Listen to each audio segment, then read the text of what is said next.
ശക്തികൾ ഒരുക്കിയ തൂക്കുകയറിൽ വിശുദ്ധമായ ഖുർആൻ കയ്യിൽ പിടിച്ച് പെടഞ്ഞു മരിച്ചുപോയ ലോക ചരിത്രത്തിലെ ഏറ്റവും വലിയ പടനായകനാണ് ലിബിയൻ സൈഗതഭൂവിലെ ഗർജിക്കുന്ന സിംഹം, ദ ലയൺ ഓഫ് ഡിസേർട്സ് എന്ന അപരനാമത്തിൽ അറിയപ്പെടുന്ന ഉമർ മുഖ്താർ.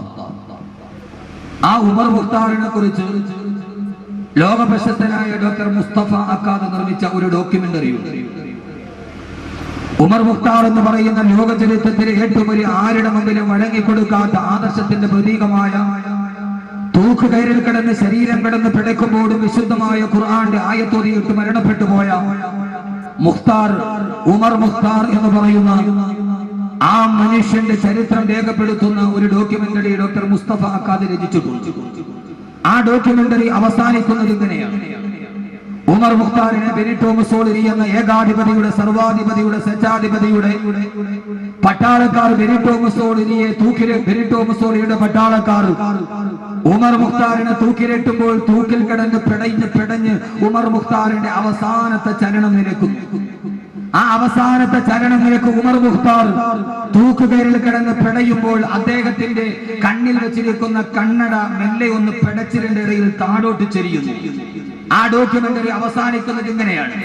ആ ഡോക്യുമെന്ററിയുടെ ക്ലൈമാക്സ് ഇങ്ങനെയാണ്: പോരാട്ടത്തിന്റെ സമരവീര്യത്തിലൂടെ കടന്നുപോയ ഉമർ മുഖ്താർ അദ്ദേഹത്തിന്റെ ശരീരത്തിന്റെ അവസാനത്തെ ശ്വാസം നിലക്കുമ്പോൾ തങ്ങൾക്കെതിരെ നിന്നവനെ ഈ ലോകത്ത് അവസാനിപ്പിച്ചു എന്ന് ബെനിറ്റോ മുസോളിനിയുടെ പട്ടാളക്കാർ കരഘോഷങ്ങൾ മുഴക്കുമ്പോൾ ആ സമയത്ത് ഉമർ മുഖ്താറിന്റെ കണ്ണിൽ നിന്ന് ചാഞ്ഞു വീണ ഒരു കണ്ണട, ആ കണ്ണട ഒരു കൊച്ചുകുട്ടി നടന്നു വന്ന് ആ കൊച്ചുകുട്ടി ഉമർ മുഖ്താറിന്റെ മൂക്കത്ത് ചാഞ്ഞിരിക്കുന്ന കണ്ണട കയ്യിലെടുത്തിട്ട് ആ കുട്ടി മുമ്പോട്ട് നടന്നു പോകുന്നു.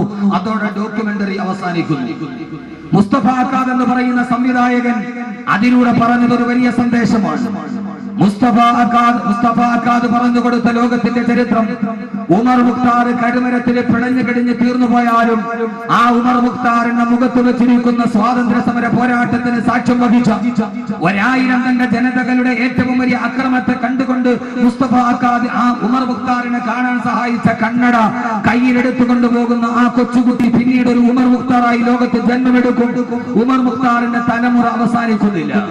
ആ കണ്ണട എടുത്തുകൊണ്ടുപോയ കൊച്ചുകുട്ടി ഇനിയും വേണ്ട ഒരു രണ്ടാം ഉമർ മുഖ്താറായി ഈ ലോകത്ത് ജന്മമെടുക്കുമ്പോൾ ആ ജന്മത്തിന്റെ ഏറ്റവും വലിയ സാഫല്യമാണ് ഉണ്ടാകുന്നത് എന്ന് പറയുമ്പോൾ എന്റെ ശബ്ദ ശ്രവിക്കാനന്റെ ഊർജ്ജസ്വരരായ എന്റെ പ്രിയപ്പെട്ട ചെറുപ്പക്കാരെ, ചരിത്രം അവസാനിക്കാനുള്ളതല്ല.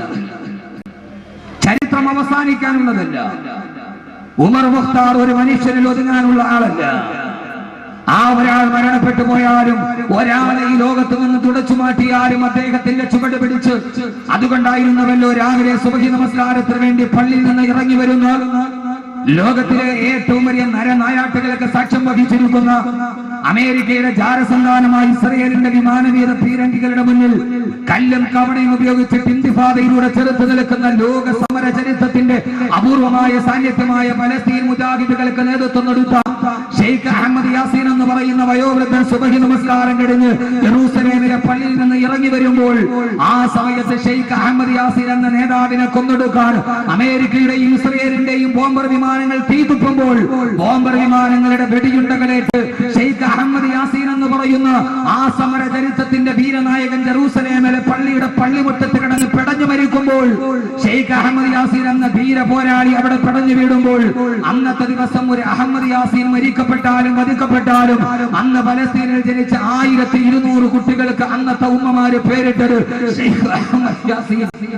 ഷെയ്ഖ് അഹമ്മദ് യാസീൻ എന്നായിരുന്നു.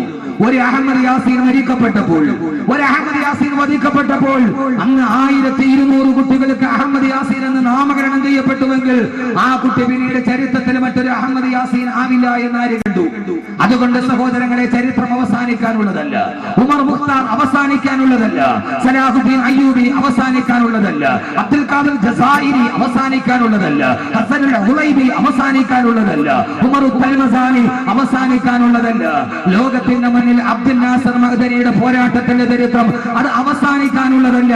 കാരണം അതുകൊണ്ട് തന്നെ വിശുദ്ധമായ ഖുർആൻ പരിചയപ്പെടുത്തുന്ന ആധിപത്യത്തിനും അധിനിവേശത്തിനും ക്രൂരതകൾക്കും പീഡനങ്ങൾക്കും താടനങ്ങൾക്കുമെതിരെ പോരാടിയ ലോകത്തിന്റെ വിപ്ലവകാരികളുടെ ചരിത്രം വിശുദ്ധമായ ഖുർആൻ പറയുമ്പോൾ ആ ഖുർആൻ പറഞ്ഞ ഒരു ചരിത്രവുമായി അബ്ദുൽ നാസർ മഅ്ദനിക്ക് വളരെയേറെ ബന്ധമുണ്ട് എന്ന് വിശുദ്ധമായ ഖുർആന്റെ അടിസ്ഥാനത്തിൽ ഞാൻ വിലയിരുത്തി.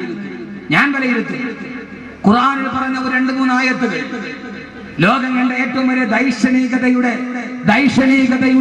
ഏറ്റവും വലിയ പര്യായപദമായ ഒരു ചെറുപ്പക്കാരന്റെ പോരാട്ടവുമായി അബ്ദുൽ നാസർ മദനിയുടെ പോരാട്ടത്തിനും അദ്ദേഹം കടന്നു വന്ന പോരാട്ട സമരവീതികൾക്ക് സാമ്യമുണ്ട്. അള്ളാഹുവിന്റെ ഖുർആന്റെ വെളിച്ചത്തിൽ ഞാൻ ആ വിഷയത്തിലേക്ക് കിടക്കുകയാണ്. ഖുർആനും മഅദനിയും അള്ളാഹു മനസ്സിലാക്കാനുള്ള ബോധം നൽകി അനുഗ്രഹിക്കുമാറാകട്ടെ. അള്ളാഹു മനസ്സിലാക്കാനുള്ള ബോധം നൽകി അനുഗ്രഹിക്കട്ടെ. ബോധം എല്ലാവർക്കും ഉണ്ട്, പക്ഷെ അതൊരു സ്വബോധമാവണം. ബോധമില്ലാത്തവരാണ്. അബ്ദുൽ നാസർ മഅദനി അനുഭവിക്കുന്നത് നീതി നിർദ്ദേശമാണെന്ന് എല്ലാവർക്കും ബോധമുണ്ട്, പക്ഷെ അതൊരു സ്വബോധമല്ല. ആ ബോധം തന്നെ അവബോധ മനസ്സുമായി കൂട്ടിയിടിക്കുമ്പോൾ ആ ബോധത്തെ വിളിച്ചു പറഞ്ഞാൽ തന്റെ ഒരു ബോധം നഷ്ടപ്പെടുമോ എന്ന ഒരു സ്വബോധമില്ലായ്മയാണ് പലപ്പോഴും സത്യം വിളിച്ചു പറയാൻ ഏറ്റവും വലിയ പ്രശ്നമായി മാറുന്നത്. ഞാൻ കടന്നു വരുന്നത് അബ്ദുൽ നാസർ മഅദനിയുടെ അൻവാർ ശരീരയിൽ ഞാൻ പ്രസംഗിക്കുന്നത് ഖുർആനാണ് ഞാൻ പറയുക. ഞാൻ PDP-കാരനായതുകൊണ്ട് രാഷ്ട്രീയപരമായി ആശയപരമായി ചിലപ്പോൾ വൈജാത്യങ്ങൾ ഉണ്ടാവാം, പക്ഷേ ഞാൻ അബ്ദുൽ നാസർ മഅദനിയെ വിശ്വസിക്കുന്നു, നിരപരാധിയാണ്. കാരണം അഹമ്മദ് കബീർ ഇതേവരെ ജീവിതത്തിലെ ഏറ്റവും വലിയ സൗഭാഗ്യമായത് അള്ളാഹുവിന്റെ വിശുദ്ധമായ ഖുർആൻ മനഃപ്പാഠം ചെയ്യാൻ കഴിഞ്ഞിട്ടുണ്ടെങ്കിൽ ആ ഖുർആന്റെ സന്ദേശമാണ് ലോക ജനതയോട് പറയുന്നുവെങ്കിൽ ഞാൻ ഏറ്റവും ഇഷ്ടപ്പെടുന്ന ആ ഖുർആൻ കയ്യിൽ പിടിച്ചിട്ടാണ് അബ്ദുൽ നാസർ മഅദനി ഞാൻ നിരപരാധിയാണ് എന്ന് ആവർത്തിച്ചു പറഞ്ഞതെങ്കിൽ ആ ഒരൊറ്റ വാക്കു മാത്രം അനുസരിച്ചുകൊണ്ട് അത് വിശ്വസിച്ചുകൊണ്ട് 1000 വട്ടം ആരൊക്കെ പറഞ്ഞാലും അബ്ദുൽ നാസർ മഅദനി നിരപരാധിയാണെന്ന് എന്റെ മനസ്സാക്ഷിയുടെ മനക്കോടതിയിൽ മനക്കുത്തിലാണ് 1000 വട്ടം ഉറപ്പിച്ചു കൊണ്ടാണ് ഞാൻ പറയുന്നത്. ലോക ചരിത്രവുമായി അബ്ദുൽ നാസർ മഅദനിക്ക് ബന്ധമുണ്ട്. കാരണം എന്തെന്നറിയോ? ഒരു മനുഷ്യൻ ഇവിടെ നിന്ന് പടിയിറങ്ങിപ്പോയി, വീൽ ചെയറിൽ ഇരുന്നു കൊണ്ട് കടന്നുപോയ അബ്ദുൽ സമദ് മാസ്റ്റർ.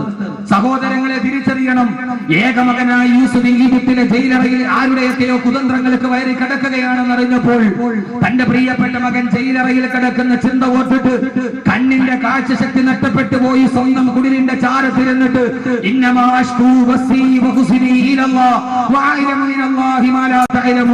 എന്റെ ആവലാതിയും എന്റെ വേവലാടിയും എന്റെ മകൻ നഷ്ടപ്പെട്ട എന്റെ കണ്ണുനീരും എന്റെ വ്യതയും എന്റെ ശ്രദ്ധയും എന്റെ ആധിയും എന്റെ വ്യാധിയും എന്റെ വേവലാതിയും എന്റെ ആവലാടിയും ഞാൻ എന്റെ പടച്ച തമ്പുരാനോട് പറഞ്ഞിട്ട് ഇരിക്കുന്നു എന്ന് പറഞ്ഞ് കണ്ണിന്റെ കാഴ്ച നഷ്ടപ്പെട്ട് മകൻ നഷ്ടപ്പെട്ടു പോകുമ്പോൾ വേറെ മക്കളില്ലാത്തത് കൊണ്ടല്ല, 11 മക്കൾ വേറെയുള്ളപ്പോഴും 12ാമത്തെ മകൻ പ്രിയപ്പെട്ട മകനേറെ സ്നേഹിച്ച മകൻ അള്ളാഹുവിന്റെ റിസാലത്തിന്റെ ദൗത്യമേറ്റെടുത്ത മകൻ ജയിലറയിൽ അടക്കപ്പെടുമ്പോൾ ആ ഒരൊറ്റ ദുഃഖം കാരണത്താൽ കണ്ണിന്റെ കാഴ്ച നഷ്ടപ്പെട്ടു പോയ നബിക്ക് സമാനനായി രണ്ടാമത് അൻവാസരുടെ ഗേറ്റിൽ നിന്ന് പ്രിയപ്പെട്ട മകനെ പിടിച്ചിറക്കി കൊണ്ടുപോകുമ്പോൾ ആ ഒരൊറ്റ ആദി കൊണ്ട് മാത്രം പക്ഷാഘാതം പിടിപെട്ട് വീൽ ചെയറിൽ ഇറങ്ങിപ്പോയ ഒരു അബ്ദുൽ നാസർ മാസ്റ്ററെ കാണുമ്പോൾ ചരിത്രത്തിന്റെ യഹൂദ നബിക്കുമായി ആ മനുഷ്യന് സാമ്യമുണ്ട് എന്ന് തിരിച്ചറിയാൻ നമുക്ക് കഴിയണം. ആദരവായ പ്രവാചകൻ നബി മുഹമ്മദ് മുസ്തഫ, ഞാൻ പറയുന്ന ചരിത്രം അതല്ല. ഒരു ദിവസം അല്ലാഹുവിന്റെ പ്രവാചകൻ ഉഹദിന്റെ രണാങ്കണത്തിന് പരാജയ ഭീതിയിലോട്ട് കടന്നു പോകുമ്പോഴും എല്ലാവരും ഒരുമിച്ച് നിന്ന് ആക്രമിക്കുമ്പോഴും ആ സമയത്ത് ഉടവാള് വാരിയെടുത്തിട്ട് ഞാൻ കാപട്യമില്ലാത്ത പ്രവാചകനാണടാ എന്ന് പറഞ്ഞ് 100 കണക്കിന് ആളുകൾ എതിരാളികൾ തനിക്ക് നേരെ ഏറ്റവും വലിയ പ്രതിരോധത്തിന്റെ പത്മവ്യൂഹം തകർക്കുമ്പോ അതിന്റെ നടുവിൽ ക്ഷീണിതനാകാതെ ഒരു നിമിഷം പോലും സന്ധികൾക്ക് തയ്യാറാകാതെ ഊരി പിടിച്ച വാളുമായി നിന്ന ലോകം കണ്ട ഏറ്റവും വലിയ ധീരനായ പ്രവാചകൻ നബി മുഹമ്മദ് മുസ്തഫ, അള്ളാഹുവിന്റെ പ്രവാചകൻ. പക്ഷേ മനസ്സ് തളർന്ന് കണ്ണുനീരൊരുക്കി അള്ളാഹുവിന്റെ റസൂൽ പാതിരാ സമയത്ത് പള്ളിയിൽ പോയിരുന്നത് ഒരൊറ്റ സമയത്ത് മാത്രമാണ്. എപ്പോഴെന്നറിയുമോ? ഉഹദിന് പരാജയം വന്നപ്പോഴല്ല, ഹംസ ഷഹീദായപ്പോഴല്ല, എല്ലാവരും നഷ്ടപ്പെട്ടു പോയപ്പോഴല്ല, തന്റെ ജീവിതത്തിന്റെ എല്ലാ പരീക്ഷണങ്ങളുടെ തിക്തമായ യാഥാർത്ഥ്യങ്ങളിൽ ഒരു ഊന്നുപടിയായി വലതുഭാഗത്ത് ചേർന്ന് തന്ന പ്രിയപ്പെട്ട ഭാര്യ ആയിഷ റളിയല്ലാഹു തആല അൻഹ അപവാദമേറ്റിട്ട് ആയിഷയുടെ പേരിൽ അപവാദമുണ്ടായി.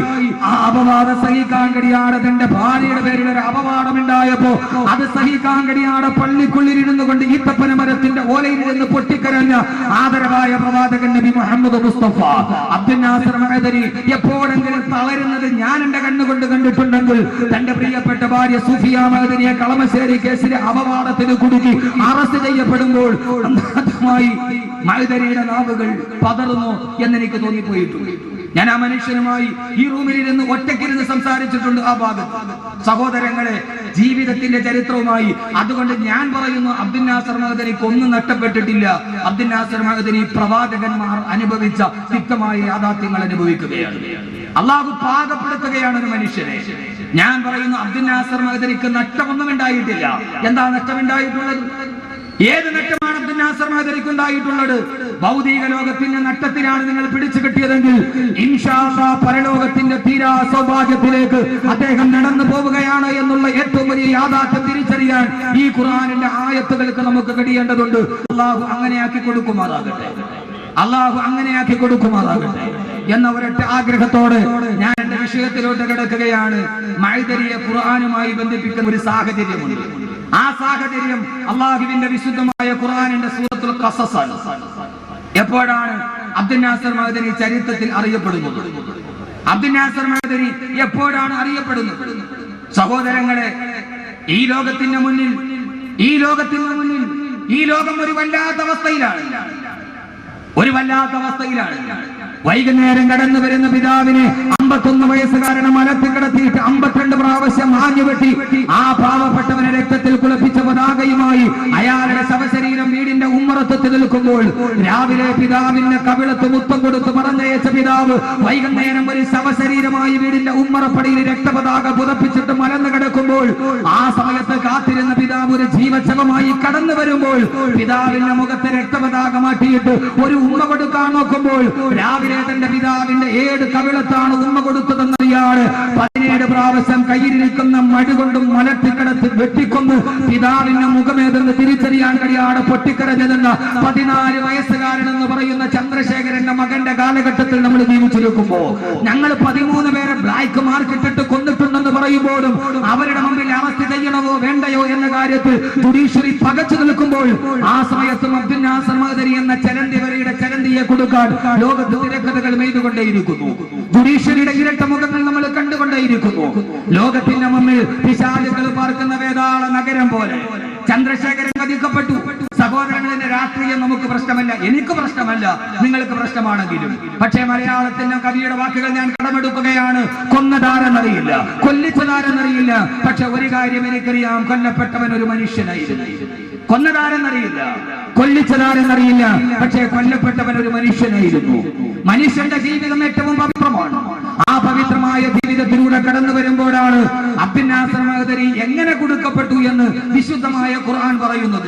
ഇത് ഗീലാനിയുടെ വാക്കുകളല്ല, ഇത് ഭാസുരേന്ദ്ര ബാബുവിന്റെ വാക്കുകളല്ല, ഈ വാക്കുകൾ ഡോക്ടർ സെബാസ്റ്റ്യൻ പോളിന്റേതല്ല, ഈ വാക്കുകൾ നീലലോഹിതദാസൻ നാടാറുടേതല്ല, ഈ വാക്കുകൾ കേരളത്തിന്റെ സാംസ്കാരിക നായകന്മാരുടേതല്ല, ഈ വാക്കുകൾ പടച്ച ലോകത്തിന്റെ പരിശുദ്ധമായ തമ്പുരാൻ വിശുദ്ധമായ അല്ലാഹുവിൽ നിന്ന് വിശുദ്ധ ലോകത്ത് നിന്ന് വിശുദ്ധനായ മാലാഖയ ജിബ്രീലിലൂടെ വിശുദ്ധനായ പ്രവാചകന് വിശുദ്ധ ഭൂമിയിൽ വിശുദ്ധമായി അവതരിപ്പിക്കപ്പെട്ട വിശുദ്ധ വാക്യത്തിന്റെ വിശുദ്ധ വേദം.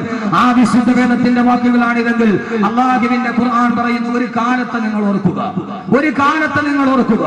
ആ കാലഘട്ടത്തിൽ അല്ലാഹു സുബ്ഹാനഹു വ തആല ഒരു മനുഷ്യനെ പരിചയപ്പെടുത്തുകയാണ്. ആ മനുഷ്യനാരെന്നറിയുമോ?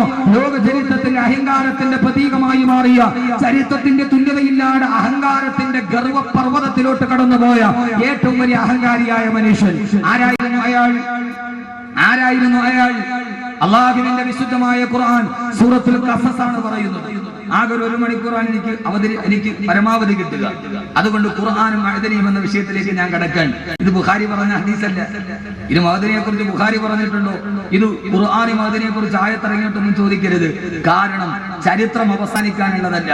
പക്ഷെ അവിടെ നമ്മൾ ആരാവണം എന്നുകൂടി ഖുർആൻ പറയുന്നുണ്ട്. അതുകൂടി പറഞ്ഞ് ഇൻഷാ അല്ലാഹ് നമുക്ക് അവസാനിപ്പിക്കാം. അല്ലാഹു തൗഫീഖ് നൽകി.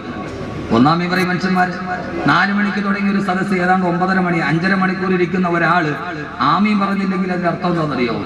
ഒന്നുകിൽ ഇത് നിൽക്കണമെന്നുള്ള ആഗ്രഹം. ആമീൻ പല സമയത്ത് പറയേണ്ടി വരും. ചില ആളുകൾ ദുആ ചെയ്യാൻ വേണ്ടി തുടങ്ങിയാൽ ആ ദുആ നിൽക്കാൻ വേണ്ടി നമ്മൾ ദുആ ചെയ്യേണ്ടി വരും. പടച്ചവൻ ഇതൊന്ന് കഴിഞ്ഞിരുന്നെങ്കിൽ ഒന്ന് കൈ അഴിച്ചിട്ട് പോകാൻ പറ്റുമല്ലോ.